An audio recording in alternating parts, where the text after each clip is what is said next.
In this tutorial, we're going to look at how we can use a table to improve the appearance of one of our shop pages where there are several items for sale. The table will allow us to present information in a standard format so that things like prices and descriptions can be placed easily for the user to browse and the customers to then make choices. I'm going to use information that I have researched about spades for my shop about garden implements. The first thing to do is to start with your template page. So in your site, go to Site View, load up your template. And my site is Sickles and Scythes, selling bladeware, and I'm going to make the spades page. So I'm going to go to File, Save As, make sure I've given it a different name to template. So this page is called Spades, and this is the name I gave it in the nav bar that it would link to. So I'm going to click on Save there. And I'm also going to change the title. So I'm going to go into Split View, scroll up to the top section where I've got a title on line 6 here, Sickles and Scythes, and I'm going to change that to Sickles and Scythes Spades. I'm going to go into Design View so that I can see my page more easily, and then I'm going to go just before the lorem of lorem ipsum there, press Enter to leave a gap, move up and type spades that we sell. And I'm going to make that from a paragraph into a heading 1, so there's a nice bold text section at the top, and we're now ready to add our information. Now I have some of the information here in my research document. So I can see here that I've got a paragraph about spades explaining a bit of the history of spades and how they're used. So I'm going to copy that.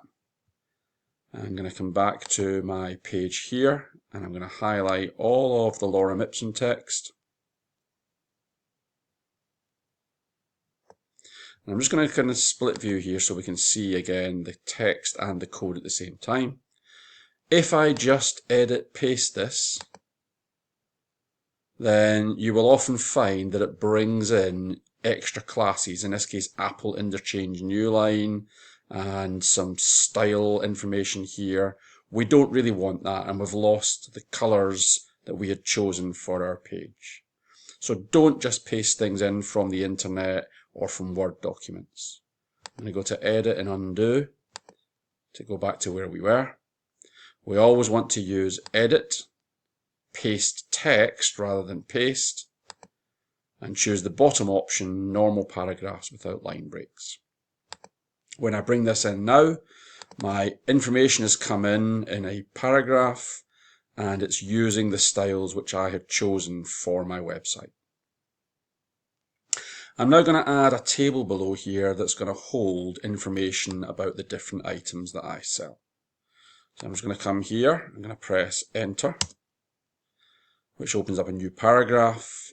But what I'm going to do is I'm going to drop in a table here. So I'm coming up to the ribbon here to insert table, and I'm going to use a table. I know that I've got 4 items to sell, so that's what I've got my pictures for. I'm going to put 4 items wide.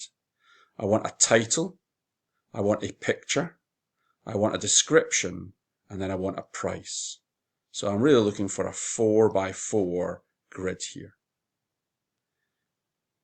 So I'm going to click on that there. It's put me in an invisible table here, and I can then start to put my content in. To make things easier for myself, I'm just going to put my pictures in first. So I'm going to click in the second row, go to Insert, Picture from File, and I'm going to start out with a rather straightforward spade here. So we have a problem because most of my spades were WEBP files. And WEBP files will not show up in Expression when it's looking for images. It only looks for the formats that it knows about, and this is why you should always choose GIFs, JPEGs, and PNGs when you are trying to download files from the internet to use with Expressions. So I'm going to just start with a vintage spade here. I'm going to put old spade as a description.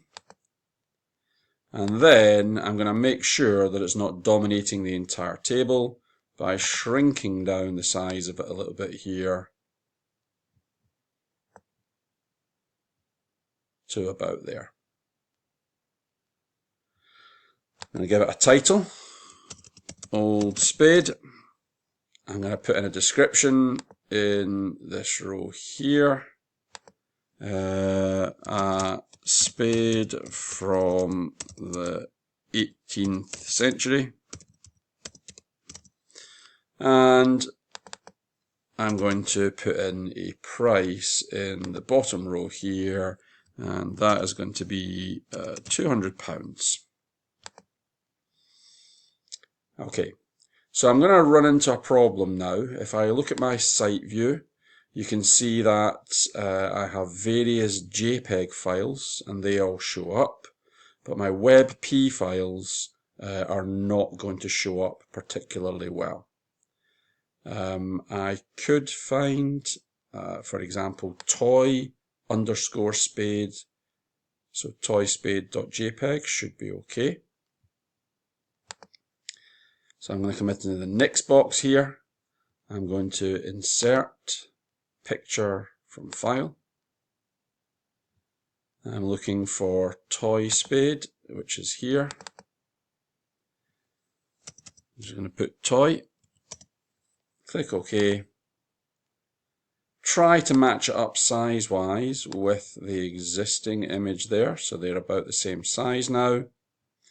And I put in a title, toy spades, and then for your kids to help in the garden. And the price of the toy spade is going to be £9.95. Okay, so I would really like to have 2 more spades available here to fill my site, but looking here, I can see a rabbiting spade is a WebP. So I can probably type this in, rabbiting-spade.webp. So I'm going to go here. I'm going to insert picture from file. And in the file name, I'm going to put rabbiting-spade.webp. WebP is a modern format that Expressions, being an old program, doesn't know about. It's a very good format for pictures on the internet. I'm going to say open there. It says it could not load the file because it's not supported, which means that I'm going to have to actually go straight into the code here and put in an image tag. Image source equals rabbiting-spade.webp.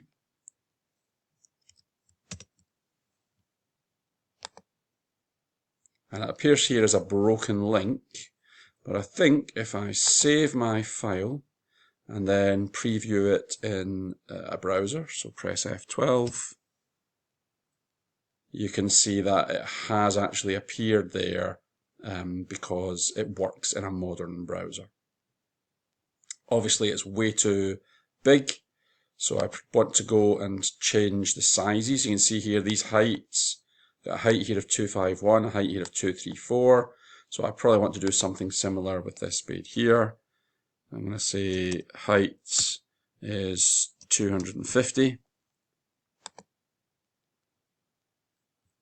Save that, and then if I go back and have a look on my browser, and refresh the page, then that's fitting in a bit nicer. And I can add the rest of the details. So I'm just going to call it a garden spade.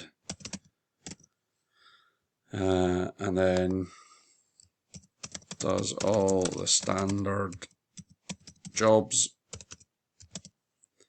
And that's going to be £22.50.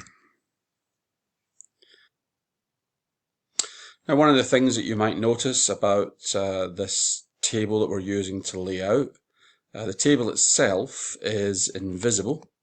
So this dotted border shows that it won't actually show up on the page. If you actually wanted to see that, then that's something that you could format using CSS. So if I go for a new style, we could go and have a look at highlighting all the TDs. So a TD is a table data, which means a cell in the table. I'm going to just define it in the current page because I only want it on this particular page. And I can go to border and I can then change the appearance of it. So for example, I could give myself a double line that is thin and possibly dark maroon there. Apply that, and then you can see that my table is outlined for the users to be able to see the contents. Notice my pictures are stuck at the side now, so one of the things I would possibly want to do there is to center the TDs. So I'm going to modify style, go into the block and text align, center those, apply, and you'll see now that my pictures look a lot better, and even the text itself also looks a lot better in terms of placement within the table. So think about using a table if you've got several items on the one page. You can of course take the approach that I used with my sickles page, which is just to make some paragraphs and float the images to the side of the page using a float image class. Try to put together a site that you think would help sell your items to the general public and get as many pages produced as you can in the time available.